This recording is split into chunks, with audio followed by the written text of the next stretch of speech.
के सभी कार्यकर्ता मित्रों, आज हम लोग एक संवाद करेंगे, कार्यकर्ता की जवाबदारी क्या होनी चाहिए। इस दृष्टि से मैं कुछ आपसे कहूंगा और आपको प्रश्न पूछने की भरपूर छूट है। हमारे भारत में कोई भी सामाजिक कार्य करने के पहले 2-3 बातों का ध्यान रखना बहुत आवश्यक है और प्रत्येक कार्यकर्ता को वो बात समझने की आवश्यकता है कि भारत जिस देश में हम काम करते हैं, जिस देश के समाज में हमें कुछ करना है और हमारा कुछ उद्देश्य है कि हमारा समाज व्यसन मुक्त होना चाहिए, इस काम को करने वाले कार्यकर्ताओं के क्या क्या गुण होने चाहिए, उस दृष्टि से मैं 2-3 बातें कहता हूँ। सबसे बड़ा गुण जो किसी भी कार्यकर्ता में होना चाहिए वो बहुत धैर्यशील होना चाहिए, धीरज उसमें बहुत होना चाहिए, क्योंकि जो कार्य करने के लिए आप निकले हैं ये जल्दी होने वाला नहीं है। अगर महाराष्ट्र राज्य को व्यसन मुक्त बनाना हो तो ये 2-5 वर्ष में नहीं होने वाला, 20-25 वर्ष लगेगा। अब 20-25 वर्ष क्यों लगेगा? उसका कारण है कि भारत में कोई भी काम जल्दी नहीं होता, शीघ्र नहीं होता। यहाँ हर कार्य धीरे धीरे धीरे धीरे होता है। क्यों? कारण क्या है? आप कहोगे यहाँ के मानस, यहाँ के मनुष्य आलसी हैं, इसलिए धीरे धीरे करते हैं। आलस्य नहीं है, प्रकृति हमारी ऐसी। भारत की जो प्रकृति है ना, जो वातावरण है, पर्यावरण है, जो हमारा मौसम है, जलवायु है, वो ऐसी है कि धीरे कार्य करना ही हमारे लिए अच्छा है। क्यों? फिर कारण उसका, हमारे देश का वातावरण ऐसा है कि संपूर्ण 1 वर्ष कोई भी दिन सूर्य का प्रकाश रहता है। सूर्य का प्रकाश रहता है तो गर्मी रहती है। संपूर्ण 1 वर्ष कोई दिन आपने ऐसा देखा जब सूर्य प्रकाश ना हो? ये 1 वर्ष में कोई 1 या 2 दिन होता है, बाकी संपूर्ण वर्ष सूर्य का प्रकाश रहता है। सूर्य का प्रकाश हमको गर्मी देता है, तपन होती है उसमें, तो उसमें शरीर की बहुत सारी ऊर्जा खर्च होती है। सूर्य का प्रकाश जब हमारे शरीर पे पड़ता है ना, तो बाहर से वो गर्म करता है, अंदर से अपना शरीर भी गर्म करता है। दोनों का बहुत झगड़ा चलता है, अंदर की गर्मी, बाहर की गर्मी। और गर्मी का समय जब होता है तब तो और भी ज्यादा तकलीफ होती है। तो इसमें ऊर्जा बहुत खर्च होती है शरीर की। ठंडी के समय में जास्ती ऊर्जा खर्च नहीं होती, गर्मी में ऊर्जा जास्ती खर्च होती है, क्योंकि बाहर की जो गर्मी है अगर वो शरीर में प्रवेश कर गई तो हमारा जीवित रहना मुश्किल है। इसलिए शरीर के अंदर की जो व्यवस्था है, जिसको हम हमारे शरीर की प्रतिकारक शक्ति व्यवस्था कहते हैं, वो हमारे शरीर को अंदर से ठंडा रखने की कोशिश करने में बहुत ऊर्जा खर्च करती है। और ऊर्जा जास्ती खर्च होने से थकान जल्दी आती है। तो अगर हम कोई भी कार्य ज्यादा तेज करेंगे तो जल्दी थकेंगे, थक जाएंगे तो जीवन कम होता है, आयुष्य कम होता है। आपको मैं एक 2-3 उदाहरण से ये बात समझाता हूँ। आपको माहिती है भारत देश में पीटी उषा नाम की महिला है। क्या करती है वो? दौड़ती है। और कितना दौड़ती है? 100 मीटर, 200 मीटर, 400 मीटर। 400 मीटर माने 1 किलोमीटर से कम, उतना दौड़ती है, लेकिन बहुत तेज दौड़ती है। ये आपको माहिती है। 10 सेकंड में 100 मीटर दौड़ती है, 22 सेकंड में 200 मीटर दौड़ती है और लगभग 44 सेकंड में 400 मीटर दौड़ती है। लेकिन आपको माहिती है अभी वो रिटायर हो गई, संन्यास हो गया। उम्र कितनी है? मुश्किल से 35 वर्ष।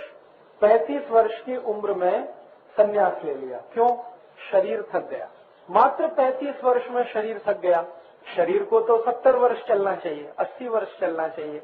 हमारे भारत में जो सामान्य वय है वो 70-80 वर्ष है, तो पीटी उषा को 70-80 वर्ष चलना चाहिए। 35 वर्ष में संन्यास ले लिया, माने आधी उम्र में ही संन्यास ले लिया। क्यों? क्योंकि जीवन के पूर्वार्ध में बहुत ज्यादा तेज गति से जो दौड़ने का काम किया, शरीर की ऊर्जा उसमें चुक गई, मांसपेशियां शिथिल हो गई। अभी पीटी उषा क्या करती है? बच्चों को पढ़ाती है, अध्यापक हो गई है, केरल के एक स्कूल में पढ़ाती है। पहले खुद दौड़ती थी, गोल्ड मेडल लाती थी, सिल्वर मेडल लाती थी, लेकिन अभी तो रिटायर है, संन्यास्त है, अध्यापक है, बच्चों को पढ़ाती है, क्योंकि अभी वो दौड़ नहीं सकती। कारण क्या है? शरीर की क्षमता से ज्यादा कभी भी अगर आप काम करो तो शरीर थक जाता है, फिर उसके बाद नहीं चलता। और ये कहानी पीटी उषा की नहीं है, सभी की है। आपको माहिती है वो क्रिकेट पटु कपिल देव अभी क्रिकेट नहीं खेलता, रिटायर हो गया। कितनी वर्ष की उम्र में? 36 वर्ष की उम्र में रिटायर हुआ कपिल देव। क्यों? थक गया। इतना तेज बॉलिंग किया उसने, पूरा शरीर खलास हो। जवागल श्रीनाथ क्रिकेट पटु है, वो भी थक गया, 33 वर्ष की उम्र में संन्यास ले लिया। क्यों? बहुत तेज बॉलिंग किया, अब शरीर खलास हो गया। जितने भी क्रिकेट पटु, फुटबॉल पटु, हॉकी पटु, जिनको भागना बहुत पड़ता है, वो 35 वर्ष की उम्र में बेकार हो जाते हैं। शरीर काम नहीं करता। क्यों नहीं करता? क्योंकि उन्होंने इतना ज्यादा दौड़ा भागा कि शरीर की ऊर्जा जो रहनी चाहिए थी वो खलास हो गई। अब शरीर की ऊर्जा नहीं है, जीवन नहीं चल पाता। इसलिए क्यों? भारत का वातावरण ऐसा है, पर्यावरण ऐसा है, यहाँ तापमान इतना जास्ती है, गर्मी इतनी जास्ती है, 50 डिग्री सेंटीग्रेड हो जाता है। तो ऐसे पर्यावरण वातावरण में रहने वाले लोगों को सब काम धीरे धीरे धीरे धीरे करना चाहिए। हमारे भारत में अगर हम धीरे धीरे काम करेंगे तो जास्ती आयुष्य तक काम कर सकते हैं। तेजी से काम करेंगे तो हम भी थक जाएंगे। तो भारत के पर्यावरण और वातावरण को ध्यान में रखकर हमें काम करने की आवश्यकता है। अब जरा हमारे पर्यावरण वातावरण की 2-3 माहिती। एक तो सतत सूर्य है, सूर्य जलाता है, सबको तपाता है, और सूर्य की तपन से बचने के लिए शरीर का बहुत कुछ खर्च हो जाता है। जब घाम निकलता है ना, पसीना, तो ऊर्जा खर्च होती है अंदर की, इसलिए पसीना बाहर निकलता है। खाने में जैसे किसी भोजन को पकाते हैं ना, चूल्हे में रख के आग जलाते हैं, आग से तपता है तो उसमें भी घाम निकलता है भोजन में, जिसको हम बाष्प कहते हैं। ऐसे ही शरीर में होता है, शरीर में भी सतत तपन जलन चलता रहता है। अगर हम ज्यादा तेज काम करेंगे तो ज्यादा अंदर से शरीर में ऊर्जा खर्च होगी, और ज्यादा ऊर्जा खर्च होगी तो थोड़े दिन में थक जाएंगे, आपको तो संन्यास होना पड़ेगा, रिटायरमेंट लेना पड़ेगा। तो जास्ती दिवस अगर काम करना है तो हड़ू हड़ू धीरे धीरे, तेजी से काम कुछ भी नहीं करना, नहीं तो थक जाएंगे। भारत के बारे में बहुत लोग कहते हैं यहाँ के शेतकरी आलसी, काम धीरे करते। आलसी नहीं है, बहुत बुद्धिमंत है, अक्ल है उनको, इंटेलिजेंस है। क्योंकि भारत का वातावरण ऐसा नहीं है कि यहाँ तेजी से कुछ भी किया जाए। तेजी से करेंगे तो उनको भी 35 वर्ष में संन्यास होना पड़ेगा, रिटायर होना पड़ेगा, फिर खेती कौन करेगा। यूरोप के देश में, अमेरिका के देश में वातावरण बिल्कुल अलग है। वहाँ ठंडी बहुत जाती है, एक वर्ष में 9 महीने सतत ठंड होती है, सूर्य प्रकाश नहीं होता, तापमान 0 डिग्री और उससे नीचे होता है, 0 से भी नीचे। इस समय अमेरिका में तापमान 0 से नीचे 5 डिग्री है, -5 डिग्री इस समय, आज, कल, परसों, रोज। तो जहाँ तापमान बहुत कम होता है वहाँ सूर्य का प्रकाश नहीं होता, तो उनको तपन नहीं होती, तो उनकी ऊर्जा इतनी खर्च नहीं होती, वो तेजी से काम करें तो चलता है। इसलिए यूरोप के देशों में जो भी कुछ खोज हुई है ना, वो सभी तेज तेज तेज गति वाली है। जैसे फुटबॉल का खेल वो खेलते हैं क्योंकि उसमें तेजी है, हॉकी तेजी है, क्रिकेट तेजी है, लॉन टेनिस बहुत तेज खेल है, टेबल टेनिस बहुत तेजी है, बैडमिंटन बहुत तेजी है। तो वहाँ तेजी वाले खेल हैं, और सवेरे से शाम तक खेलो तो भी ज्यादा तकलीफ की स्थिति नहीं है, क्योंकि सूर्य का प्रकाश इतना जास्ती नहीं है। भारत के खेल धीमे धीमे खेलने वाले, स्लो, क्योंकि सूर्य का प्रकाश जास्ती। देखो दुनिया में सबसे बड़ा आविष्कार क्या है, सबसे बड़ी खोज क्या है, वो है पहिया, व्हील। सबसे पहले भारत में इसकी शोध हुई, व्हील की। लेकिन हमने व्हील से, पहिए से बड़द गाड़ा बनाया, बैलगाड़ी, और यूरोप के देशों ने मोटर गाड़ी बनाई। हमने बड़द गाड़ी क्यों बनाई? धीरे धीरे, हड़ू हड़ू, धीरे धीरे जाने का। उन्होंने मोटर गाड़ी क्यों बनाई? तेजी से जाने का, क्योंकि उनको वो परवड़ता है तेजी से जाना, हमको नहीं परवड़ता, इसलिए हम बड़द गाड़ी में धीरे धीरे जाते हैं। अभी हम कहें कि देखो ये बड़द गाड़ा चलाता, कितना मूर्ख आदमी है, मूर्ख हम है, वो तो बहुत अक्ल वाला है। क्योंकि भारत की प्रकृति और भारत के पर्यावरण को ध्यान में रखकर वो धीरे धीरे बड़द गाड़ा चलाता है। अभी बड़द गाड़ा धीरे चलाओगे, जास्ती दिवस तक चलेगा, बैल भी काम करेंगे, उसको तेजी से दौड़ाओगे, 2-5 साल में बैल खलास हो जाएंगे, बड़द गाड़ा भी टूट जाएगा। तो भारत में कोई भी काम करना है तो धीरे होता है, इसलिए हर कार्यकर्ता को धैर्यशील होना बहुत आवश्यक है। यहाँ कुछ जल्दी नहीं होने वाला है। अगर आपकी ऐसी कल्पना है कि हम 2 साल में महाराष्ट्र में क्रांति कर देंगे, 10 साल में भारत में क्रांति, नहीं होने वाला। महात्मा गांधी जैसे आदमी को 35 वर्ष लगा क्रांति कर, आप तो महात्मा गांधी नहीं है, उसको 35 वर्ष लगा। और महात्मा गांधी को 35 वर्ष तभी लगा जब लोकमान्य तिलक ने 20 वर्ष काम करके कार्यकर्ता उसको दिए। लोकमान्य तिलक का काम शुरू हुआ 1894 से और 1915 तक सतत काम किया, लगभग 20 वर्ष, 1 कोटि 20 लाख कार्यकर्ता जमा किए, वो महात्मा गांधी को दिए। तब महात्मा गांधी को और 35 वर्ष लगा। तो हमारी ताकत तो गांधी जी से भी कम है, लोकमान्य तिलक से भी कम है, तो हमको कितना वर्ष लगेगा। इसलिए दिमाग में कार्यकर्ता को एक बात हमेशा ध्यान रखने का कि भारत में कुछ भी जल्दी नहीं होगा, जो भी होगा धीरे धीरे होगा और धीरे धीरे होना है।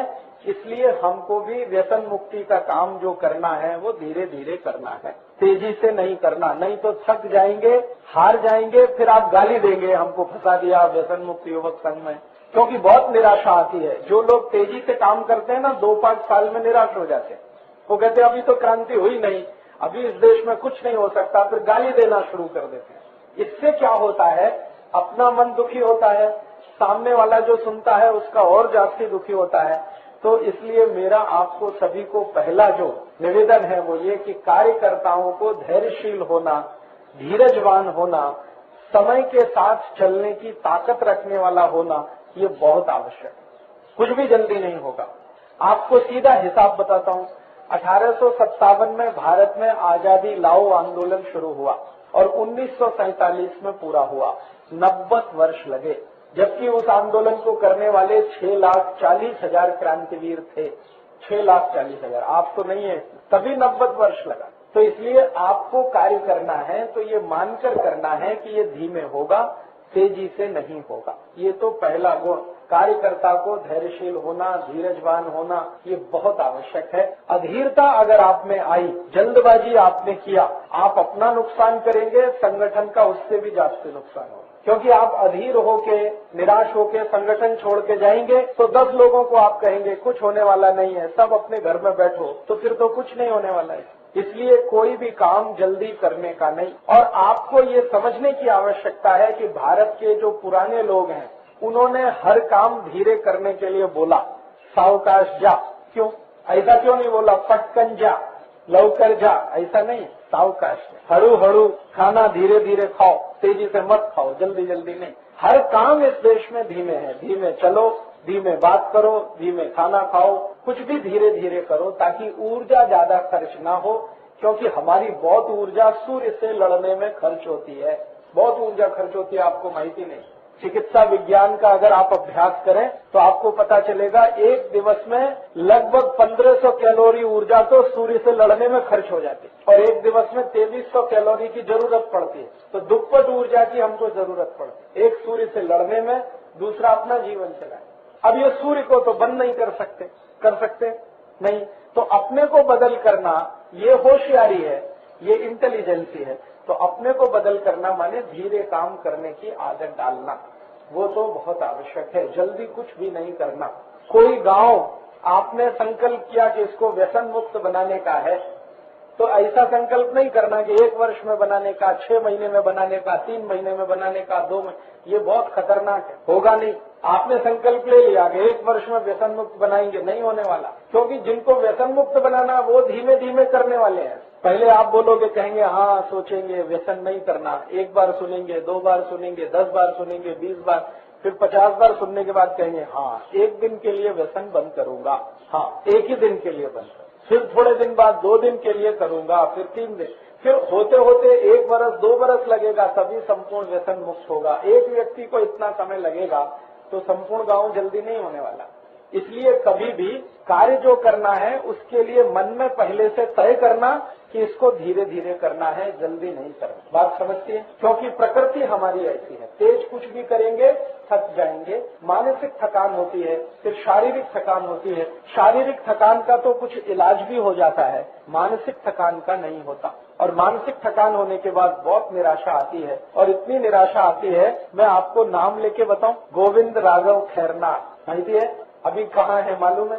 मुंबई में है, घर में है, और सिर्फ सो के बैठते और बोलते हैं कि भारत खलास हो गया, अभी कुछ नहीं हो सकता, इस भारत कुछ नहीं हो सकता। हमारा एक दोस्त अभी उनका इंटरव्यू लेने गया था और मराठी न्यूज़पेपर सकाळ में और उसमें छपा भी है आपको सुनकर ताज्जुब होगा कि जो इंटरव्यू लेने वाला था वो खैरनार जी को दिलासा दे रहा था, धीरज बता रहा था, और खैरनार जी का हाल बिल्कुल मानसिक पागलपन का हो गया है। उनको एक बीमारी हो गई, उसका नाम है सिजोफ्रेनिया। अभी इसका इलाज नहीं है, और ये बीमारी हर उस व्यक्ति को होती है जो जल्दी जल्दी जल्दी जल्दी कुछ भी करना चाहता है। वो सोचते थे कि 2 साल में भारत में क्रांति कर दूंगा, 5 साल में क्रांति हो जाएगी, 10 साल में क्रांति हो जाएगी। अभी भारत में तो क्रांति हुई नहीं। गोविंद राघव खैरनार जी मानसिक रूप से पागल हो गए और पूरा दिवस घर में बंद रहते हैं, रात भर घर में बंद रहते हैं, बाहर जाना बंद, किसी को मिलना बंद, कहीं भी जाना बंद, ये स्थिति आई है। अभी गोविंद राघव खैरनार को ये हो सकता है तो आपको भी हो सकता है। इसलिए जल्दी नहीं करना कभी भी। निराशा आती है, और जब ज्यादा निराशा आती है तो बहुत नुकसान होता है। मैं तो कई बार लोगों को बोलता हूँ, समाज काम करना नहीं वो अच्छा है। निराशा आने से अच्छा है कि समाज काम करना नहीं, अपने घर में रहना, मजा करना, मजे करना, मौज करना। समाज काम करने के लिए निराश आदमी की आवश्यकता नहीं है। निराशा आने के लिए ये सबसे बड़ा खतरनाक कारण है, जल्दी जल्दी जल्दी जल्दी। इसलिए कभी भी कोई काम में जल्दी नहीं करना। कार्यकर्ता होने के लिए सबसे पहला गुण धीरजवान, धैर्यशील, सतत काम करना, धीरे धीरे, ज्यादा नहीं, ऐसा कार्यकर्ता होना। बात समझती है? अभी दूसरा गुण कि हम धीमे काम करेंगे तो दिन में हमारे पास 24 तास हैं, ठीक है, इसका नियोजन करना है। 24 तास का नियोजन कैसे करें? 24 तास का नियोजन में कम से कम 8 तास झोंक, हाँ, कम से कम 8 तास। अगर आप कुछ मेहनत का काम करते हैं, कुछ भी जिसमें शरीर की ऊर्जा खर्च होती है, खेती तो सबसे मेहनत का काम, तो अगर आप खेत में काम करते हैं, मजूरी करते हैं, कुछ भी करते हैं, 8 तास झोंक बहुत आवश्यक है। क्योंकि दिवस में जितनी ऊर्जा खर्च हुई है ये वापस 8 तास में ही मिलती है। मेरे जैसे लोग आदमी को 6 तास झोंक आवश्यक, क्योंकि मैं कुछ शरीर से काम नहीं करता, थोड़ा दिमाग से करता हूँ बस। आप सभी लोग शरीर से जास्ती काम करते, तो जो शारीरिक श्रम जास्ती करते हैं उनको 8 तास की नींद तो जरूरी है। ये तो नियम बना दो। 8 तास गया झोंक में, अभी कितना बचा? 16 तास। अभी 16 तास का फिर नियोजन करना। उसमें 2 तास तो जाएगा दैनिक नित्य कर्म में, आपको स्नान करने का है, कपड़े धोने का है, दांत साफ करने का है, व्यायाम करने का है, प्राणायाम करने का है, योग करने का है। ये सब व्यक्तिगत कार्य के लिए 2 तास निश्चित रोज। अभी कितना? 14 तास। अभी 14 तास में आपको लगभग 6 से 7 या 8 तास आपका कोई काम करना है। आप कहीं नौकरी करते हैं, कोई फैक्ट्री में काम करते हैं, कोई सर्विस करते हैं, तो 8 तास कम से कम जाने वाला है आपका। या खेत में भी काम करते हैं तो 8 तास जाने वाला है, तो वो उसमें गया। अभी कितना बचा? 6 तास। अभी 6 तास में से 2-3 तास रोज घर के बहुत सारे काम रहते हैं। अभी घर के छोटे छोटे काम हैं, जैसे गेहूं का आटा नहीं है, उसको पिसा के लाना, सब्जी नहीं है, भाजी खरीद के लाना, तेल खत्म हो गया, उसको लेके आना, मसाला नहीं है घर में, वो लेके आना, घर का कुछ दीवार टूटा है तो उसको ठीक करना।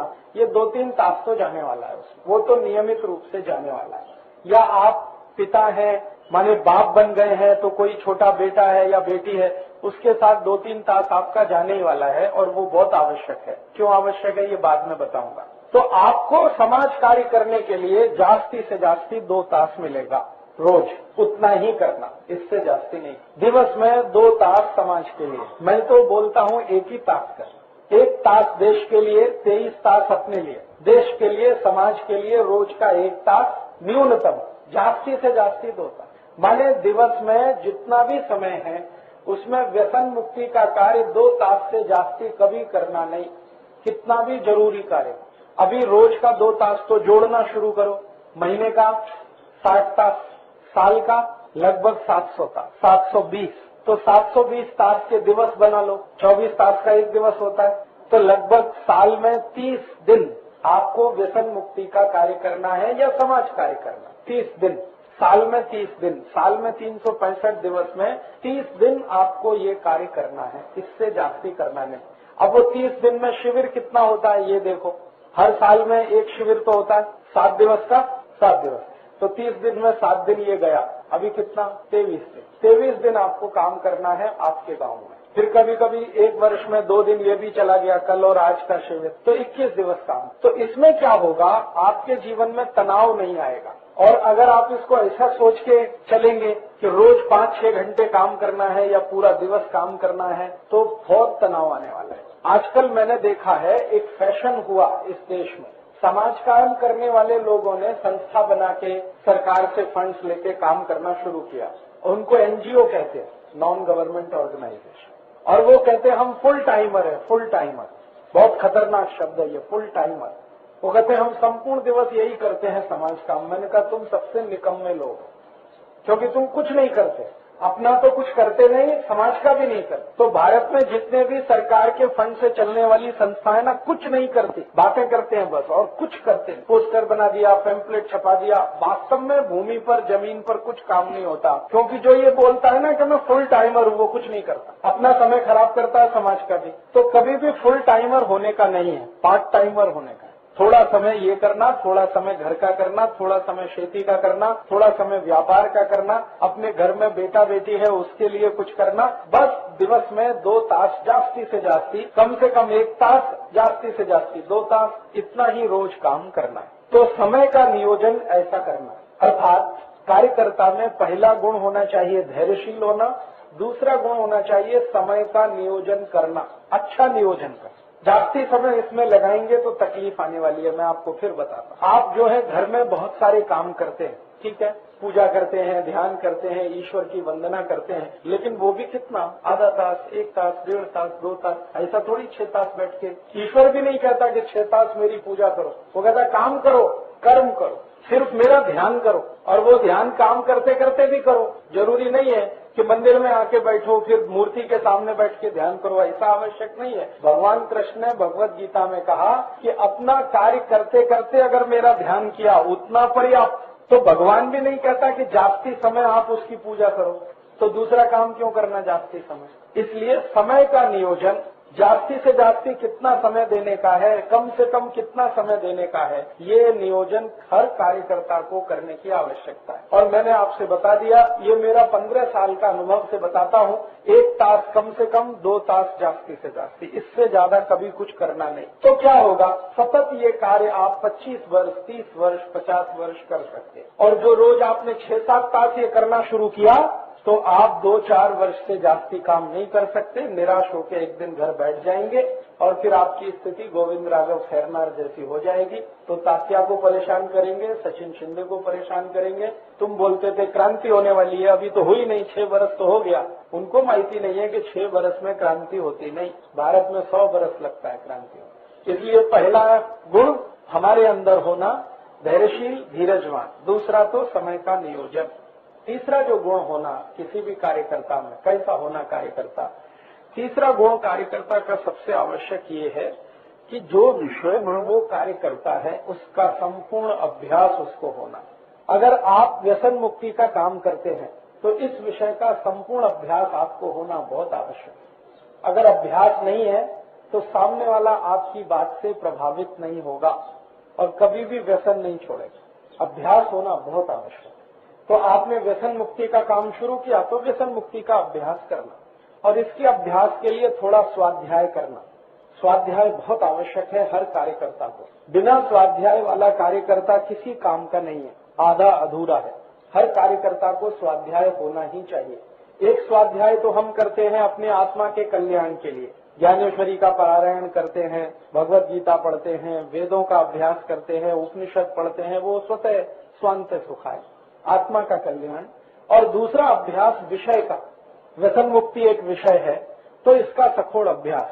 और मान लो हम अगर सेंद्रिय खेती करें तो उसका सखोड़ अभ्यास, स्वदेशी की बात करें तो सखोड़ अभ्यास, कुछ भी विषय में काम कर रहे हैं तो उसका अभ्यास होना बहुत आवश्यक। तो आप जो व्यसन मुक्ति का काम करते हैं इसमें आपको अभ्यास करना बहुत आवश्यक। अब इसके अभ्यास के लिए आपको थोड़ा प्रयास करना चाहिए कि व्यसन से संबंधित जो भी साहित्य कहीं मिले वो पढ़ना। कहीं कोई वाचनालय है, पुस्तकालय है, वहां पर उपलब्ध है तो उसे भी पढ़ना। और इस समय भारत देश में जो व्रत पत्र निकलते हैं और माहिती पत्रिकाएं निकलती हैं, मासिक पत्रिकाएं हैं, द्विमासिक पत्रिकाएं हैं, त्रैमासिक पत्रिकाएं हैं, कोई तो पत्रिकाएं पाक्षिक भी हैं, 15 दिन में एक बार निकलती हैं, साप्ताहिक है, एक सप्ताह में एक बार। तो इन पत्रिकाओं से भी बहुत अभ्यास होता है और व्रत पत्र से भी बहुत अभ्यास होता है। तो व्रत पत्र से, पत्रिकाओं से, पुस्तकों से, ये सभी अभ्यास करने के लिए जहां भी मौका मिले तो होना, माने कार्यकर्ता को अभ्यासु होना बहुत आवश्यक। आप जब भी किसी से बात करते हैं तो मैं आपको एक सरल माहिती देता हूं। अगर किसी को 1 तास बात करने की है ना तो 20 तास का अभ्यास लगता है, तभी 1 तास बात करें, कम से कम। आधा तास बात करना है तो 10 तास का अभ्यास लगता है, तभी जाकर आप उतनी बात कर सकते। बिना अभ्यास के आप बात नहीं कर सकते, और बात नहीं कर सकते तो कोई आपसे प्रभावित नहीं होगा। प्रभावित नहीं होगा तो आपका काम नहीं होने वाला, रुक जाएगा। इसलिए अभ्यासु होना बहुत आवश्यक है। इसके लिए आप समय का नियोजन करो। दिवस में 1 तास अभ्यास जरूर करो, 2 तास करो तो और भी अच्छा है, लेकिन सतत अभ्यास, नियमित अभ्यास बहुत आवश्यक है। कोई भी कार्य अच्छे से संपन्न हो उसके लिए अभ्यास आवश्यक है। अभ्यास में मैं ऐसा मानता हूं कि ये जो व्यसन मुक्ति का विषय है ना, इसमें बहुत सारी बातें शामिल हैं। जैसे हम शरीर को व्यसन मुक्त करें, ऐसे ही हमारी खेती को व्यसन मुक्त करें, क्योंकि यूरिया, डीएपी, सुपर फॉस्फेट ये भी व्यसन है जो माटी को लगा दिया आपने। तो शरीर को व्यसन मुक्त करना माने दारू छोड़ना, बीड़ी, गुटखा, सिगरेट, तंबाकू, चाय, कॉफी आदि आदि, ये सब व्यसन है। ऐसे ही यूरिया, डीएपी, सुपर फॉस्फेट भी व्यसन है। तो भूमि का व्यसन दूर करें तो सेंद्रिय खेती, शरीर का व्यसन दूर करें तो ये दोनों तरह के व्यसन दूर करें तो बहुत अच्छा। और व्यसन की जो परिभाषा है ना, बहुत व्यापक है। सभी कुरीतियों को व्यसन माना जाता है, सभी गलत काम व्यसन में आते हैं, सब गलत काम। सिर्फ दारू पीना ही व्यसन नहीं है, जुगाड़ खेलना भी व्यसन है, झूठ बोलना भी व्यसन है, वैश्यावृत्ति करना भी व्यसन है। कुछ भी गलत काम जो आप कर रहे हैं जिसको समाज की सहमति नहीं है, वो सब व्यसन है। तो व्यसन मुक्त अगर करना है तो सभी कुरीतियों को, सभी गलत कामों को खत्म करने की स्थिति बनानी पड़े। तो उस दृष्टि से जब आप अभ्यास करेंगे तो संपूर्ण समाज की हर बुराई आपको दूर करनी है, ऐसी स्थिति आएगी आपके सामने। लेकिन उसकी शुरुआत आप सबसे आसानी से कर सकते हैं कि किसी व्यक्ति को दारू छुड़ा दिया, ये 1 कदम, बीड़ी सिगरेट छोड़ा 2 कदम, कॉफी चाय छोड़ा 3रा कदम, गुटखा आदि छोड़ा 4था कदम, धीरे धीरे उसने जुगाड़ खेलना बंद किया 5वां कदम, पाप करना बंद किया 6ठा कदम, व्यभिचार करना बंद किया 7वां कदम। एक एक करके आगे बढ़ेगा। जब वो ऐसा व्यक्ति हो जाएगा जो कुछ भी गलत काम नहीं करता, तभी वो व्यसन मुक्त होगा। क्योंकि हर गलत काम को व्यसन कहा गया है। व्यसन जो है ना, संस्कृत शब्द है, संस्कृत से मराठी में आया है और संस्कृत से हिंदी में भी आया है। व्यसन की परिभाषा है हर गलत काम व्यसन होता है। और कृष्ण अर्जुन को भी यही समझा रहे हैं कि तुम निर्व्यसनी बनो, युद्ध जीतना है कौरवों के खिलाफ, तो निर्व्यसनी बनो। तो अर्जुन पूछ रहा है कृष्ण से कि निर्व्यसनी बनूं तो क्या क्या करूं? तो कहते हैं व्यभिचार मत करो, पर स्त्री गमन मत करो, कोई ऐसी वस्तु का सेवन मत करो जो शरीर को प्रमाद में लाती हो। शराब है, बीड़ी है, सिगरेट है, चाय है, कॉफी है, जो प्रमादी बनाती हो। शाकाहारी भोजन करो, मांसाहारी भोजन मत करो, क्योंकि वो भी प्रमाद में लाता है। ऐसी 18 बातें भगवान कृष्ण खुद अर्जुन को बोलते हैं कि इतना करो, फिर व्यसन मुक्त बनो, निर्व्यसनी बनो, तब युद्ध करो। समझ में आया? तो व्यसन मुक्त होना तो बहुत बड़ा काम है। सिर्फ इतना नहीं कि दारू छोड़ दिया व्यसन मुक्त हो गए, इतना नहीं है। बीड़ी सिगरेट छोड़ दिया व्यसन मुक्त नहीं। झूठ बोलना बंद किया क्या? पाप करना बंद किया क्या? जुगाड़ खेलना बंद किया क्या? खेत में यूरिया डीएपी डालना बंद किया क्या? टीवी सिनेमा देखना बंद किया क्या? इतना सब किया तो व्यसन मुक्त आप बनेंगे, फिर दूसरा बनेगा। तो पहले अपने को देखो, क्या क्या अभी तक छोड़ा है आपने। आप सब व्यसन मुक्त के कार्यकर्ता हैं, आप तो ढूंढो ना क्या क्या किया आपने, कितने काम कर पाए अभी तक। दारू छोड़ी है सबने, बीड़ी सिगरेट छोड़ी है, गुटखा मावा छोड़ा है, ठीक है, और क्या छोड़ा? चाय कॉफी छोड़ी है, पक्का? हाँ। और झूठ बोलना छोड़ा है? नहीं। देखिए, व्यसन भी 2 होते हैं, एक तो तन का और एक मन का। तन का व्यसन तो यह है दारू, बीड़ी, गुटखा, जुगार, पान, मावा, सिगरेट, शराब, कॉफी, चाय, ये सभी तन का व्यसन है। मन का व्यसन झूठ बोलना, चोरी करना, किसी को भी मूर्ख बनाना, हाँ, और मूर्ख बना के किसी से लूट लेना, तो ये सभी मन के व्यसन है। गाली देना, दुर्व्यवहार करना, किसी को मारपीट करना, किसी को गुस्सा करना, ये सभी मन के व्यसन है। पर स्त्री गमन करना, किसी की बहन बेटियों को गलत नजर से देखना, ये सब मन के व्यसन है। तो तन का व्यसन तो दूर होता है बहुत आसानी से, 1 बरस लगेगा, 2 बरस लगेगा। मन का व्यसन दूर होने में समय लगता है। तो व्यसन मुक्त हम हुए हैं अभी तन से, हाँ, मन से नहीं हुए हैं। मन से कब होंगे? जब आप झूठ बिल्कुल नहीं बोलेंगे किसी भी बात में, चाहे वो बड़ी हो या छोटी हो, असत्य का सहारा नहीं लेंगे, जो भी कहेंगे सत्य कहेंगे। जैसे मान लीजिए आपने शिविर में संकल्प किया कि हम गांव-गांव जाएंगे, 50 लोगों को माहिती देंगे व्यसन मुक्ति की, और माहिती 25 को दिया, तो फिर झूठ बोल के ये नहीं कहना कि हमने 50 को दिया, 25 को दिया तो 25 को दिया। और ये भी हो सकता है किसी को माहिती नहीं दिया, घर में बैठ के सो गया या टीवी देखा या सिनेमा, तो भी बोलना कि मैंने किसी को माहिती नहीं दिया, अभी आगे दूंगा। उसमें ये झूठ बोलने की जरूरत नहीं है। मैं 100 घर में गया, मैं 500 घर में गया, तो मैं हिसाब जोड़ूंगा ये 500 घर में गया तो अभी तक ये गांव बदलता क्यों नहीं। कभी कभी मैं किसी को पूछता हूँ कितने घर में गए, तो वो बोलते हैं 1000 घर में, तब तो क्रांति हो जानी चाहिए, नहीं होती तो इसका माने तुम गए नहीं, लेकिन झूठ बोल दिया। वो झूठ बोलना फिर धीरे धीरे आदत बन जाता है। आदत बनता है ना, तो हर समय फिर झूठ बोलने का दिल करता है और उससे आप फंसते चले जाते हैं। तो ये मन का व्यसन भी दूर होना बहुत आवश्यक है। तन का व्यसन तो बहुत आसान है, 2-4 साल में हम दूर कर पाते हैं। मन का व्यसन दूर करने में समय लगता है, लेकिन धीरे धीरे प्रयास रहना चाहिए। तो आज के शिविर में एक संकल्प लेके जाइए कि हम तन से तो व्यसन मुक्त हैं, मन से व्यसन मुक्त बने, तो छोटे छोटे कुछ काम अपने जीवन में सतत करें, झूठ नहीं बोले, किसी भी स्तर पर। अपने घर में आई बाबा के साथ झूठ नहीं बोले, पत्नी के साथ नहीं, बहन के साथ नहीं, तो उनके ऊपर भी असर होगा, वो भी आपके साथ झूठ नहीं बोलेंगे। बच्चों से झूठ नहीं बोले। ज्यादातर घरों में ऐसा बहुत मैंने देखा है।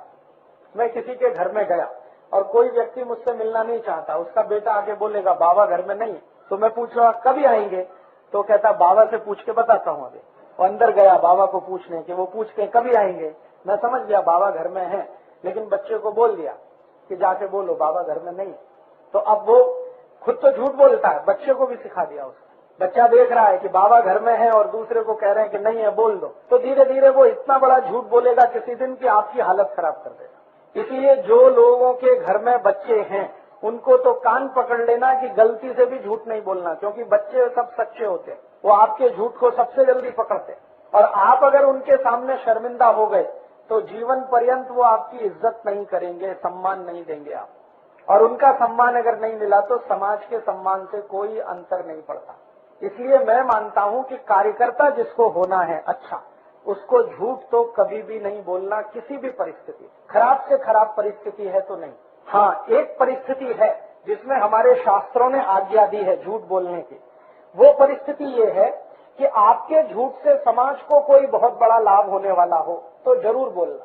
तो ऐसा झूठ जरूर बोलना जिससे पूरे समाज को कोई लाभ होता हो, देश को लाभ होता हो, हमारी संस्कृति को लाभ होता हो, सभ्यता को लाभ होता हो। एक और उदाहरण देता हूँ। इंदापुर में मान लो कोई नौटंकी होने वाली है, तमाशा होने वाला है। आप जानते हैं कि वो तमाशा देख के तो मन में विकृति ही आती है, सदगति तो होती नहीं कोई।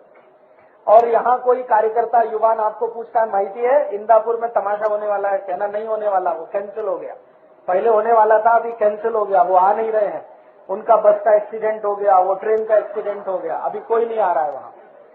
ऐसा झूठ बोलने का शास्त्र में अनुमति है। जिस झूठ को बोलने से समाज का भला होता हो, देश का भला होता हो, उसको बोलने की अनुमति है। इतनी ही है, इससे जास्ती नहीं। ठीक है, तो कार्यकर्ता को कैसा होना, 3 माहिती। पहली धैर्यशील होना, धीरजवान होना, दूसरी समय का नियोजन, और तीसरा सत्य बोलने वाला होना। और एक चौथी बात मैंने बीच में कही, अभ्यासु होना, सतत अभ्यास करना। 5वां एक गुण चाहिए कार्यकर्ता में, वो बहुत आवश्यक है, ईमानदारी। एकदम ईमानदार होना। ईमानदारी इस स्तर की कि आपको 1000 रुपए दिए कि जाओ ये काम करने का है, 1000 रुपए, व्यसन मुक्त युवक संघ के 1000 रुपए लेके जाओ। अभी उसमें से 870 खर्च हुए तो 130 रुपए वापस आने ही चाहिए, और जिसने दिए उसको हिसाब उसका मिलना ही चाहिए। भले वो बाद में 130 रुपए आप वापस मांगो कि अभी मुझे और जरूरत है, तो ठीक है, वो अलग बात है। लेकिन ईमानदारी इस स्तर की कि हमने जो कुछ खर्च किया, संगठन का हो या हमारा हो, उसका पाई पाई का हिसाब हमको माहिती होना चाहिए, हिसाब से पक्का होना चाहिए। इसको मैं दूसरी भाषा में कहता हूँ, हर कार्यकर्ता को जेब का पक्का होना चाहिए। जो जेब का पक्का नहीं है वो कार्यकर्ता होने के लिए मुश्किल करेगा। हमारे भारत में यही एक दुर्गुण सबसे ज्यादा इस समय फैला हुआ है। कोई भी पुढ़ारी ऊपर स्तर पर जेब का पक्का नहीं है। इसलिए भ्रष्टाचार भ्रष्टाचार भ्रष्टाचार। हर वर्ष हिंदुस्तान में 77,000 कोटि रुपए का भ्रष्टाचार होता है, पुढारियों के द्वारा, अधिकारियों के द्वारा, और 30-32 हजार कोटि का, माने 1 लाख कोटि रुपए तो भ्रष्टाचार में ही जाता है, क्योंकि जेब का पक्का कोई भी नहीं है। पहले कोई पक्ष वाले कहते थे हम ईमानदार हैं, लेकिन अभी उनकी भी धोती खुल गई है सबकी, कोई ईमानदार। अभी थोड़े दिवस पहले देखा, खासदार लोग संसद में प्रश्न पूछने का रिश्वत खाते हैं। अभी इससे ज्यादा नीचाई और क्या होगी। हम उन खासदारों को चुनकर भेजते हैं संसद में प्रश्न पूछने के लिए, और उनके पगार पर कोटि कोटि रुपए खर्च करते हैं इसी काम के लिए। तो ये अगर जेब के पक्के होते तो ऐसा नहीं होता ना। अभी मैंने तो इस बार ये देखा कि जो खासदार पैसा खाते हैं, रिश्वत खाते हैं, वो साधारण नहीं है, उच्च सुशिक्षित है। उनमें से एक खासदार तो जो पकड़ा गया वो इंजीनियर है, अमेरिका से पढ़ के आया, डबल ग्रेजुएट है, बी किया, बीटेक किया, अमेरिका से पढ़ के आया, सुशिक्षित है, और वही सबसे ज्यादा पैसा खाता है। तो ये जो हमारे मन में बैठा हुआ है कि सुशिक्षित है तो नहीं खाएगा भ्रष्टाचार, ऐसा कुछ नहीं है। सुशिक्षित भी भ्रष्टाचारी है, अशिक्षित तो जो है सो है। इसलिए इसका ध्यान हमेशा रखना है। कल को मान लो हम में से कोई खासदार बना और जेब का पक्का नहीं है, तो पूरे व्यसन मुक्त युवक संघ का नाम डुबो देगा। तो हम में से कोई ऐसा ना बने, इसके लिए सतत प्रयास करने की आवश्यकता है, और ये प्रयास आप पूरी ताकत और ईमानदारी से करें, वो बहुत आवश्यक है। जेब का पक्का होना कार्यकर्ता को बहुत ही आवश्यक है।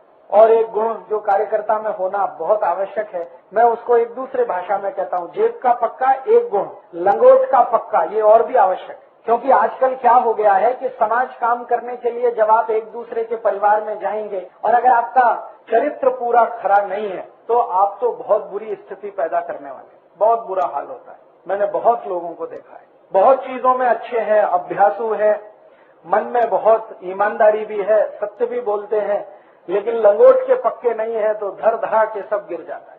तो ये तो बहुत ही आवश्यक, चरित्र से खरा होना, लंगोट का पक्का होना, जेब का पक्का होना, फिर लंगोट का पक्का होना। मेरा मानना है कि ये 2 गुण तो हर एक में कंपलसरी होने ही चाहिए। अगर ये 2 गुण नहीं है तो आप कोई समाज काम नहीं कर सकते। अपने को आप झूठ बोल रहे हैं, दूसरों को भी झूठ बोल रहे हैं। कार्यकर्ता होने के लिए जो सबसे पहली 2 प्राथमिक शर्त है, उनमें से एक है जेब का पक्का होना, दूसरा लंगोट का पक्का होना, चरित्र से खरा होना। कोई भी उंगली नहीं उठा सके कि इसके मन में कोई खोट है। और मैं आपको एक बात बता देता हूँ कि अगर आपके चरित्र में कहीं भी थोड़ी गड़बड़ी है ना, ढिलाई है, वो तुरंत समझ में आती है। ऐसा नहीं है कि आप उसको छुपा लें। और घर की जो महिलाएं होती है ना, उनको सबसे जल्दी समझ में आती है। ईश्वर ने, भगवान ने स्त्रियों को एक ऐसी शक्ति दी है जो पुरुष के पास नहीं है। वो किसी को देख के बता सकती है कि ये लंपट है कि ईमानदार है, चरित्र में ऊंचा है कि नीचा है। ये ईश्वर ने बड़ी जबरदस्त शक्ति महिलाओं को दी है, पुरुष को नहीं है। पुरुष नहीं बता सकता। महिलाएं तो आंखें में देखकर बता देगी कि ये आदमी खराब है, चरित्र का अच्छा नहीं। मेरी आई मुझे बताती है, मेरे घर में बहुत लोग आते हैं मुझे मिलने के लिए, हमारा दरवाजा हमेशा खुला, कोई कोई दिन तो 100 लोग आ जाते। मेरी आई सबको देख के बताती है ये आदमी बराबर नहीं है, अगली बार ये आना नहीं चाहिए घर में। और फिर मैं जब देखता हूँ, चेक करता हूँ, तो वो बात बराबर खरी निकलती। उसकी आंखों में एक्सरे मशीन फिट है। तो एक बार मैंने मेरी आई को पूछा तुमको कैसे समझता है, तो उसने कहा ये सब आई को समझता है। और आप जब व्यसन मुक्ति का काम करेंगे तो परिवारों से संपर्क तो आने ही वाला है, घरों से संपर्क तो आने ही वाला है, और घरों में महिलाएं तो होती ही हैं। उनकी नजरों से आप बच नहीं सकते। इसलिए अपने मन में कहीं भी थोड़ी भी कहीं कमजोरी है तो पहले उसको ठीक करो, उसके बाद किसी के घर में प्रवेश करो।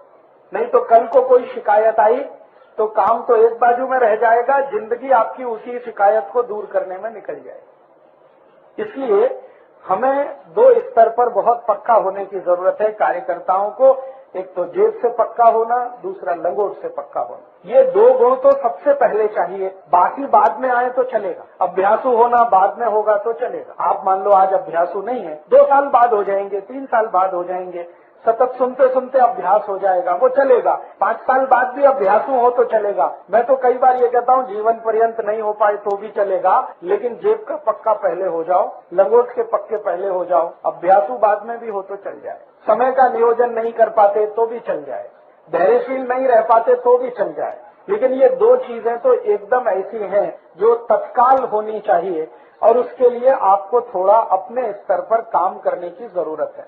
लंगोट का पक्का होने के लिए मैंने एक बार और भी कहा था पिछली बार शिविर में, वो फिर दोहराता हूँ कि आपके मन में व्यसन ना आए, किसी को भी देखकर आपके मन में व्यसन ना आए, ऐसी कुछ स्थिति बनाने के लिए थोड़ा प्रयास करने की जरूरत है, और वो हो जाता है। कोई भी कर सकता है इसको। एक तो मैंने पहले बताया था, याद है किसी को? क्या बताया था? एक बार पिछले शिविर में प्राणायाम बताया, याद है ना? तो सतत 5-7 मिनट प्राणायाम किया करो, और 3-4 प्राणायाम बहुत आवश्यक है। अपने शरीर की वासना को नियंत्रण में रखने के लिए 3-4 प्राणायाम बहुत आवश्यक। उनमें से एक प्राणायाम है जिसका नाम है कपालभाति, दूसरा है अनुलोम विलोम, तीसरा है भस्त्रिका, चौथा है भ्रामरी। ये 4 प्राणायाम अगर रोज किए तो बहुत अच्छा है। कपालभाति माने तेजी से सांस बाहर निकालना, और जब निकालेंगे तो जाएगी भी, वो तो स्वाभाविक। अनुलोम विलोम माने एक तरफ की नाक बंद करके पूरी सांस निकालना, फिर भरना, दूसरे से निकालना, फिर भरना थी, ये तो अनुलोम। भ्रामरी तो ये बंद करके जैसे भोरा घूम ऐसे करता है वो। तो कपालभाति, अनुलोम विलोम, भ्रामरी और भस्त्रिका, सिर्फ सांस को फेंकना, वो अपने से अंदर जाए, वो बस। ये 4 प्राणायाम तो जरूर करना, भले 5 मिनट कर। इससे मन, बुद्धि, शरीर तीनों पवित्र रहते। मन में वासना नहीं आएगी तो लंगोट से पक्के रहेंगे, ठीक है। और 1-2 काम कर सकते हैं। हळद का जास्ती उपयोग करना, किसी भी वासना को ठीक करने में हळद सबसे अच्छी औषधि है। दूध पीना तो हळद डाल के पीना, भाजी में हळद लेना, और अभी ताजा हळद आती है ना तो भोजन के साथ खाना। हळद का ताजा रस 1 चम्मच रोज सुबह लेना। जिनको भी अपनी वासना पर संयम नहीं है, मन में कुविचार आते हैं, गलत विचार आते हैं, उनके लिए है। जिनको है उनको आवश्यकता नहीं।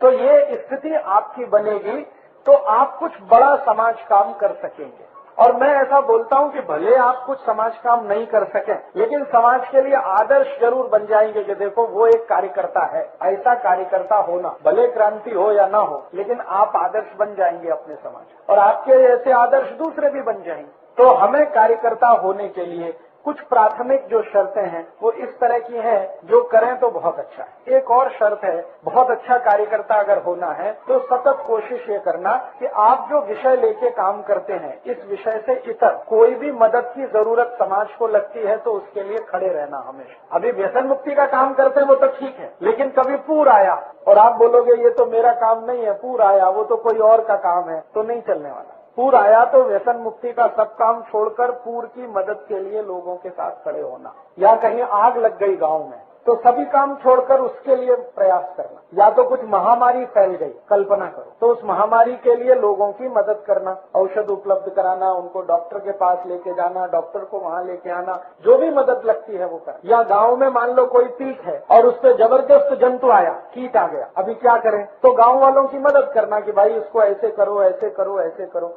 वो समय अपने विषय की बात ही नहीं करना। जब भी समाज को आपकी मदद की जरूरत है तो सभी कार्य छोड़कर मदद के लिए उपस्थित रहना। जैसे अभी एक कत्ल खाना खुलता है सोलापुर में, तो व्यसन मुक्ति का काम तो नहीं है, लेकिन वो कत्ल खाना बंद होना ही चाहिए। जिसके लिए अगर हम ताकत लगाएंगे तो कल को कत्ल खाना बंद कराने वाले जो लोग, जिनका वही विषय है, वो आपके साथ आएंगे। तो जब भी समाज को आपकी मदद की आवश्यकता पड़े तो आप उस मदद के लिए तैयार रहना, ये बहुत आवश्यक है। आज ये नहीं हो पा रहा है।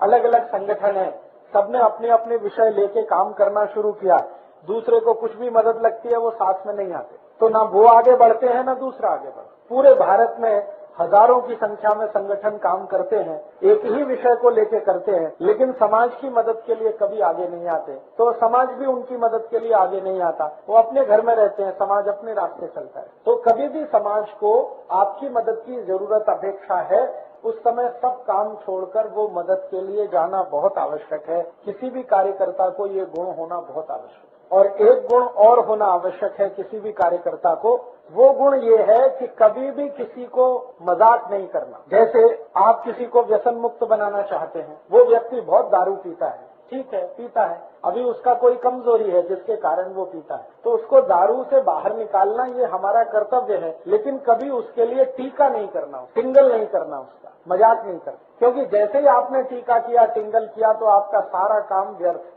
उसको ये मान के कोशिश करना कि इसको कोई बहुत बड़ी कमजोरी है शरीर में। देखिए व्यसन जब आता है ना शरीर में, तो शरीर की कमजोरी से आता है, दुर्गुण वो नहीं है। बहुत लोग कहते हैं कि ये व्यसन करता है इसलिए इसमें गुण कम है। गुण की कमी नहीं होती है, वो व्यक्ति को शरीर में कुछ कमजोरी आती है। कमजोरी क्या आती है?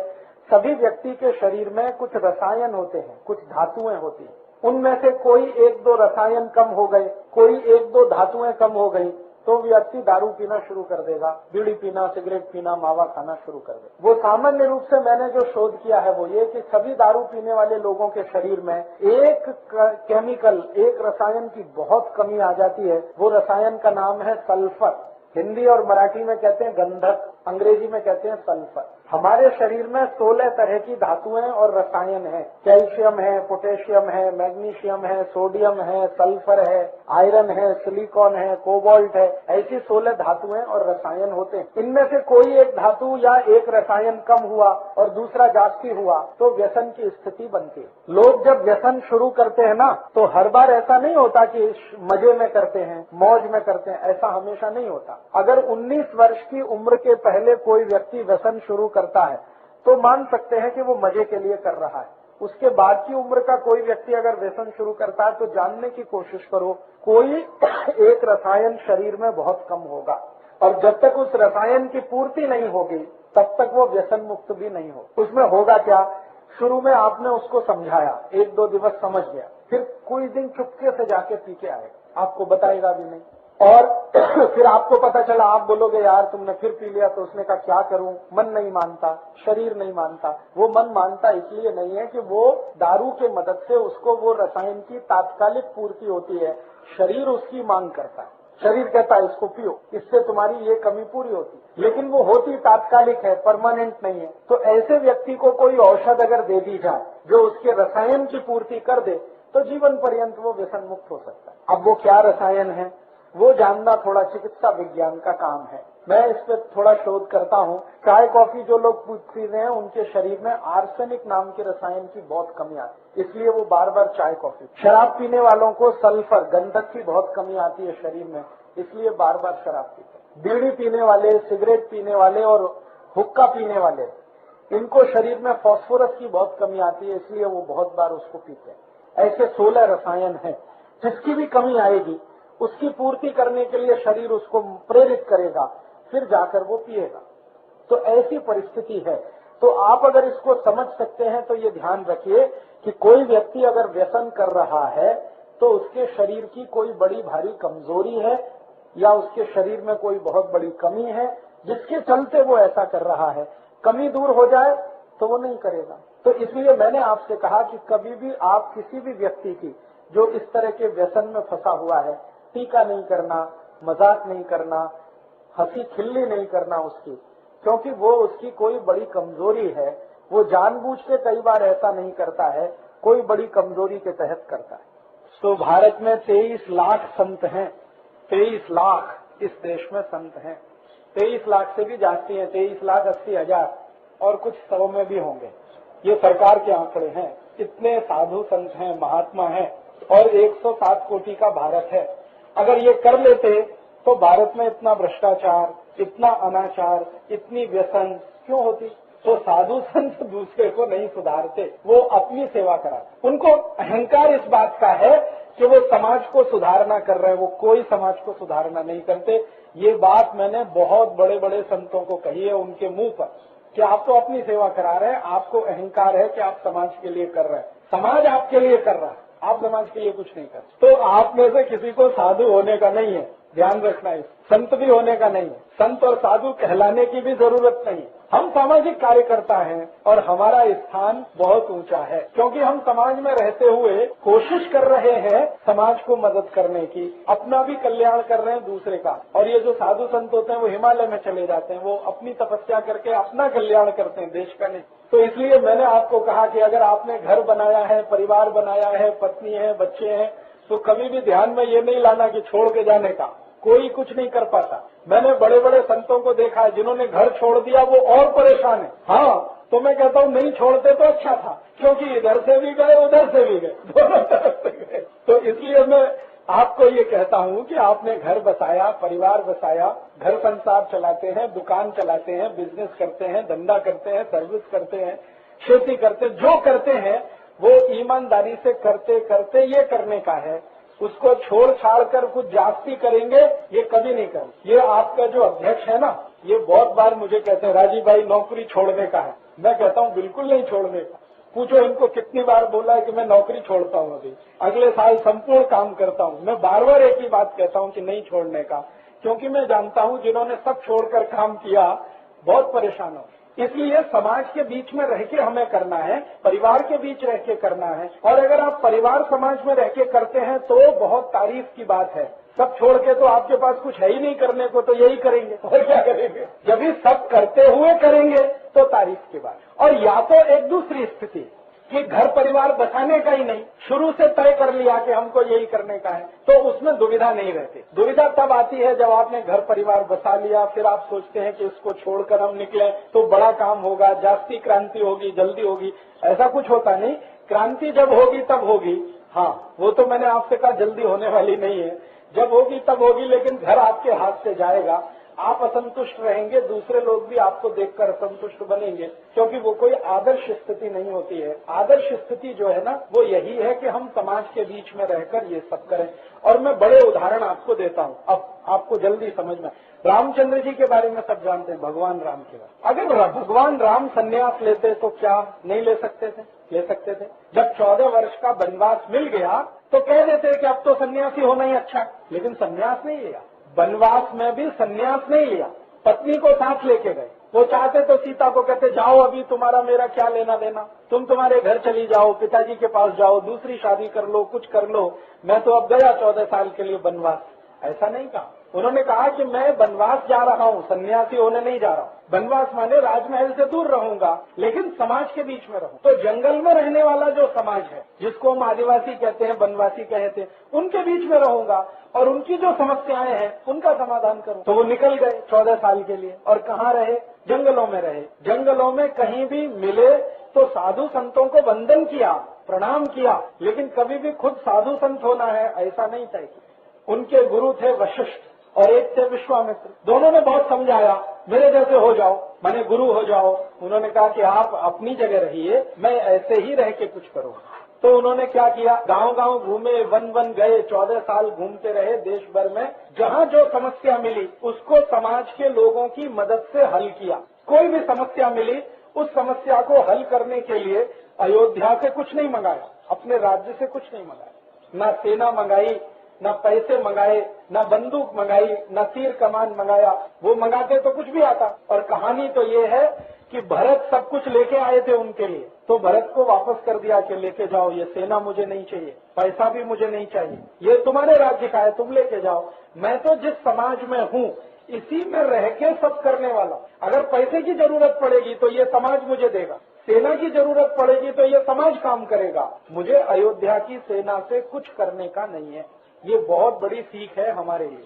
मतलब जहां हम हैं उसी समाज की मदद से हमें करना है। सेंट्रल गवर्नमेंट से कोई फंड आएगा, बंडा तात्या हमको कुछ पैसा भेजेंगे या सचिन शिंदे कहीं से फंड इकट्ठा करके भेजेंगे, तो ये होने वाला नहीं है। हाँ, आप हैं वहीं रहते हुए उनके बीच से संसाधन इकट्ठे करते हुए आपको काम करना। राम के जीवन से तो ये सीखने की आवश्यकता। उन्होंने तो पूरी जिंदगी गांव गांव, वन वन घूम घूम के समस्याओं का और उस समय में समस्या सबसे बड़ी ये थी कि जो दुष्ट लोग थे, राक्षस प्रवृत्ति के, वो संत लोगों को परेशान करते थे। ये सबसे बड़ी समस्या थी।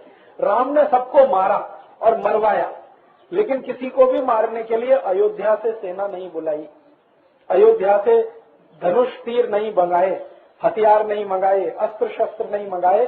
जो भी किया उन्होंने वो उन लोगों के बीच में रह के किया। ये तो बड़ी बात है। समाज के बीच में रहकर समाज का काम करो तो उसमें से रास्ते निकलते हैं और उद्देश्य पूर्ति होती है। समाज छोड़कर अगर निकल गए तो कोई समाज काम आप नहीं कर सकते। आप अपना काम जरूर करवाएंगे समाज से। मैंने कहा आप अपनी सेवा कराएंगे, समाज की सेवा आप नहीं कर पाएंगे। तो ये तो बहुत आवश्यक गुण है। मैंने आपसे कहा कि घर बनाया, परिवार बनाया, माने आप समाज में आए। अब समाज के साथ रह के ही आपको करना है, उसी में ठीक से नियोजन करना है। भगवान राम चाहते तो सीता को छोड़ के चले जाते और कहते मुझे यही करना है, अब छोड़ो।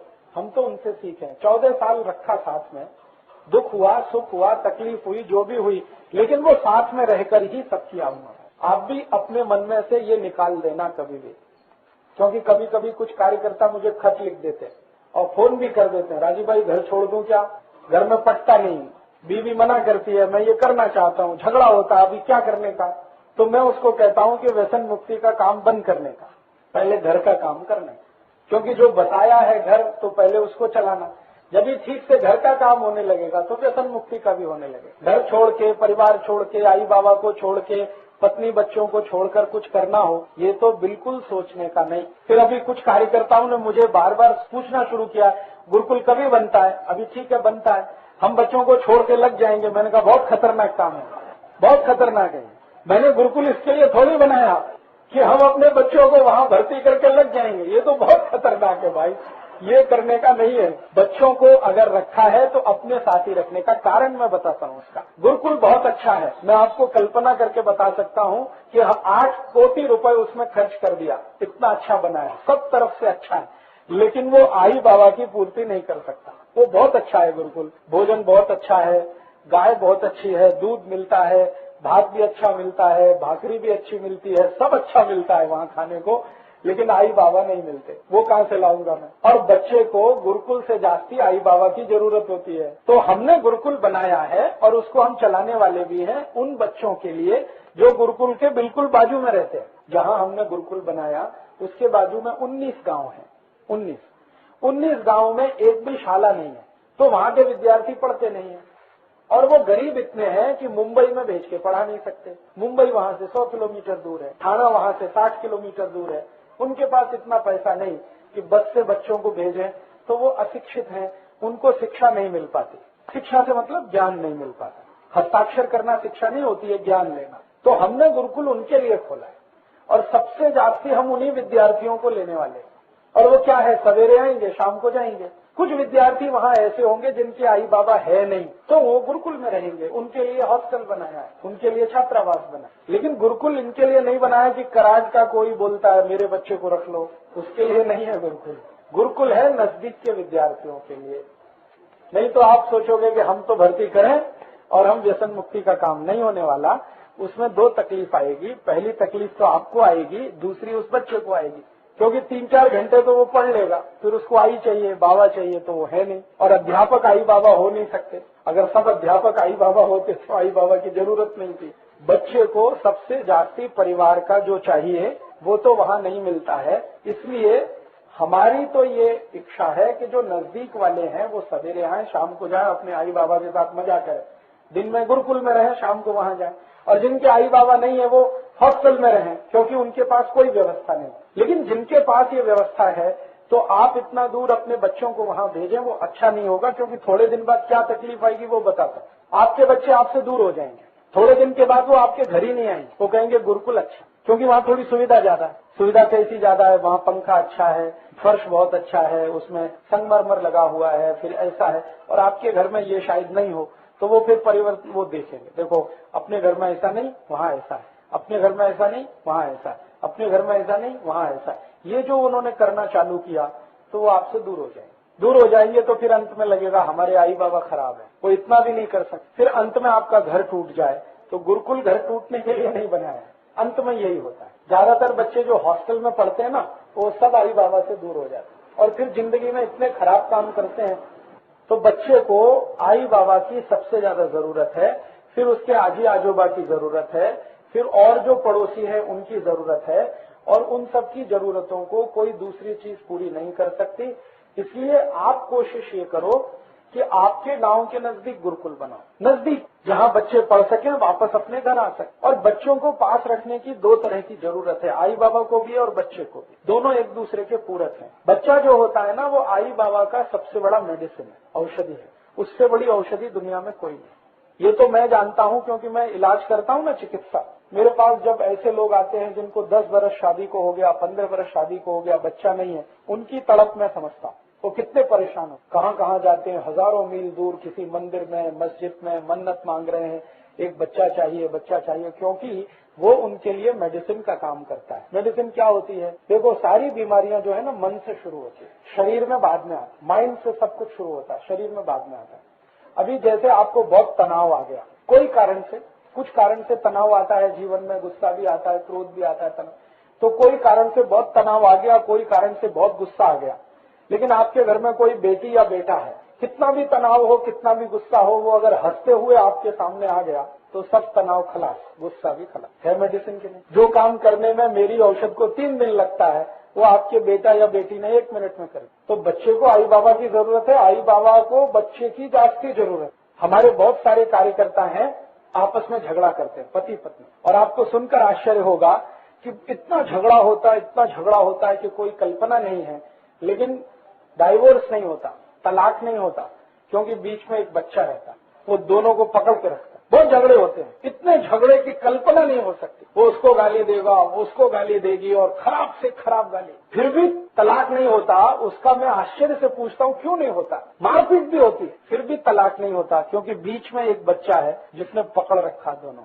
वो रेलवे लाइन होती है ना, 2 अलग अलग है, लेकिन बीच में वो स्लीपर है, वो लकड़ी का लगा रहता है ना, बोल्ट से जुड़ा रहता है। तो ऐसे ही होते हैं बच्चे। तो आई बाबा को पकड़ के रखने में उनकी सबसे बड़ी भूमिका है। और न सिर्फ वो पकड़ के रखते हैं बल्कि सुधारना करते हैं। दुनिया में एक बहुत बड़ा फिलोसफर हुआ, वो अंग्रेज था, लेकिन उसका ज्ञान बहुत अच्छा था। उसका नाम था जॉर्ज बर्नार्ड शॉ। हाँ, बहुत ऊंचा विद्वान आदमी था। मैं उसकी इज्जत करता हूँ क्योंकि उसकी विद्वता ऊंची थी, इसलिए नहीं कि वो अंग्रेज था। उसने बहुत अच्छी बात कही और मैंने इस पर बहुत चिंतन किया। उसने अंग्रेजी में कहा, child is the father of the man. बच्चा जो है ना, अपने माँ बाप का बाप है। माने आई बाबा का आई बाबा वो ही है, वो बच्चा है। क्या होता है, कई बार पति पत्नी जो है ना, ऐसी छोटी छोटी बातों पे झगड़ा करते हैं जो मूर्खतापूर्ण होती हैं, लेकिन बच्चे उनका समाधान करते, बहुत अच्छे से कर। फिर उनको बाद में समझ में आता क्या मूर्खता की बात थी जिससे झगड़ा किया। तो ऐसे समय में हमेशा हमको उनकी जरूरत होती है। तो बच्चों को हमारी जरूरत है, वो ठीक है, हमको उससे जास्ती उसकी जरूरत है, क्योंकि हमको सुधारणा होनी है। और वो सुधारणा हर समय होती है, हर समय होती है। कोई भी व्यक्ति सबसे ज्यादा ईमानदारी के साथ शर्मिंदा हो सकता है तो अपने बच्चों से ही होता है, सबसे ज्यादा ईमानदारी। दूसरों के साथ तो बहुत टेढ़ा मेढ़ा व्यवहार करता है, लेकिन अपने घर में नहीं कर पाता है। मैंने पता नहीं एक बार आपको बताया कि नहीं, कार्यकर्ता कैसा होना चाहिए। वो सांप देखा है, सांप ऐसे ऐसे घूम के चलता, सड़क में जाएगा, रास्ते में जाएगा, इतना टेढ़ा मेढ़ा जा, कितना टेढ़ा चलता, कभी कभी तो इतना टेढ़ा कि 8 का अंक बनाता अंग्रेजी, इतना टेढ़ा। लेकिन अपने घर में घुसता है तो एकदम सीधा जाता है कि नहीं, देखा है कि बिल्कुल ऐसा ही चाहिए कार्यकर्ता। घर के बाहर कितना भी टेढ़ा मेढ़ा चले, लेकिन घर में घुसे तो एकदम सीधा चाहिए, तभी वो सच्चा कार्यकर्ता है। सीधा चाहिए माने उसके घर में जो आई बाबा हैं, बेटे बेटी हैं, पति पत्नी है, उसके साथ एकदम उसको सीधा होना चाहिए। ये सांप से सीखने की जरूरत है। ये जो प्रकृति है ना, इसमें जो भी पशु पक्षी है ना, इन सबसे सीखने को मिलता है। तो सांप जो सबसे खतरनाक हम मानते हैं, उससे भी ये सीखने को मिलता है कि घर में जाओ तो बिल्कुल सीधे, वहाँ कुछ टेढ़ा मेढ़ा नहीं करना, क्योंकि घर में कम से कम 2 लोग ऐसे हैं जिनके सामने तुम्हारा टेढ़ा मेढ़ा चलेगा नहीं। एक तुम्हारी आई और तुम्हारी पत्नी, दोनों के सामने टेढ़ा मेढ़ा नहीं चलता। हाँ, और उसके पीछे बहुत गहरा विज्ञान है कि यही 2 ऐसे व्यक्ति हैं, एक आई और पत्नी, जिसने आपको बहुत बार बिल्कुल नंगे देखा है और आप उसके साथ कुछ छुपा नहीं सकते। इसलिए ये कहा गया है कि घर में जाओ तो बिल्कुल सीधे जाओ, बाहर कुछ थोड़ा टेढ़ा मेढ़ा हो गया तो चलेगा, घर में नहीं। तो घर को संभालते हुए, संभालते हुए, आगे बढ़ाते हुए, बेटे बेटियों को पालन करते हुए, सब काम करते हुए ये करने का है। मन में ऐसा कोई आप बात लाएं कि भाई ये इससे छूट मिल जाए, घर छूट जाए या बेटे बेटी छूट जाए, तो फिर वो तकलीफ आएगी। और मैं आपको पूरी विनम्रता से लेकिन बताता हूँ दृढ़ता से कि आप कुछ नहीं कर पाएंगे। मैंने ऐसे बहुत लोग देखे हैं, बहुत लोग, 1-2 की बात नहीं करता, हजारों की बात करता, बहुत बहुत तेजस्वी, बहुत तपस्वी, बहुत धैर्यशील, क्षमाशील, बहुत अभ्यासु, लेकिन यहाँ एक फ्रंट पे कमजोर, जीवन पर्यंत कुछ नहीं कर पाए और अंत में उनको शून्य ही हाथ में लगा।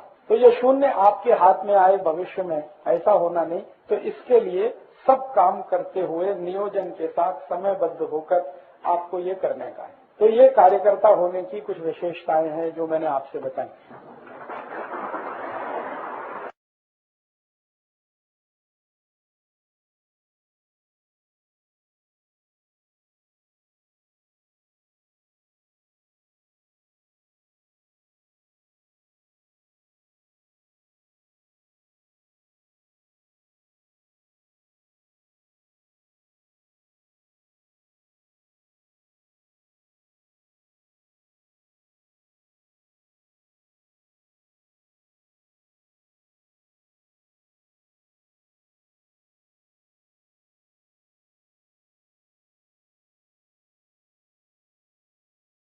दोस्तों, सबसे पहले तो चैनल सब्सक्राइब करें, फिर लाइक, कमेंट और शेयर करें।